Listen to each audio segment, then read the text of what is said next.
সম্মানিত ভিউয়ার্স, আসসালামু আলাইকুম রহমতুল্লাহ। গ্রাম বাংলার জনপ্রিয় একটি সবজি শশা। শশা তোলা দৃশ্য ও গল্পে আপনাকে স্বাগতম। শশা সাধারণত বসন্ত ও গ্রীষ্মকালে লাগানো হয়, কিন্তু ভালো পরিচর্যা করলে সারা বছরই কম বেশি ফলন পাওয়া যায়। শশা আমাদের শরীরে নানা ধরনের উপকার করে থাকে।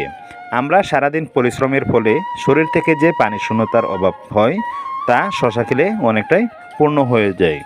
দেহে জমে থাকা বিষাক্ত পদার্থ দূর করে থাকে, জয়েন্টের ব্যথা উপশম করে, দেহের ভিতর ও বাইরের তাপ নিয়ন্ত্রণ করে, পাশাপাশি ডায়াবেটিক নিয়ন্ত্রণে কার্যকরী ভূমিকা রাখে। ত্বক বান্ধব খনিজের ভালো উৎস প্রদান করে, খাবার হজম ও ওজন কমাতে সহযোগিতা করে, পাশাপাশি ক্যান্সার প্রতিরোধে কাজ করে, চুল ও নখ সতেজ রাখে, গেঁটু ব্যথা বা বাত ব্যথা থেকে মুক্তি দেয়, পেটের গ্যাস কমাতে সহযোগিতা করে, কিডনি সুস্থ রাখে, মস্তিষ্কের স্বাস্থ্য ভালো রাখে এবং পাশাপাশি চোখের জ্যোতি বাড়ায়, দেহের ভিতর ও বাইরে তাপ নিয়ন্ত্রণ করে।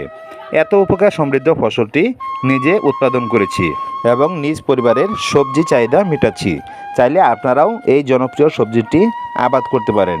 শশা বীজ রোপণ সারা বছরই কম বেশি করা হয় এবং বাংলাদেশের মাটিতে ভালো ফসল উৎপাদন হয়। তবে বর্ষা সিজনে একটু উঁচু জায়গায় বীজ বপন করতে হবে, অন্যথায় ভারী বৃষ্টি ও পানি জমার ফলে বীজ নষ্ট হয়ে যাওয়ার সম্ভাবনা থাকতে পারে। ধন্যবাদ বন্ধুরা, মূল্যবান সময় দিয়ে পাশে থাকার জন্য। জনপ্রিয় এই সবজিটি চাইলে আপনিও আবাদ করতে পারেন। দেখা হবে, কথা হবে অন্য কোনো ভিডিওতে। সেই পর্যন্ত আল্লাহ তাআলা সকলকেই ভালো রাখুন, সুস্থ রাখুন। আমিন সুম্মা আমিন।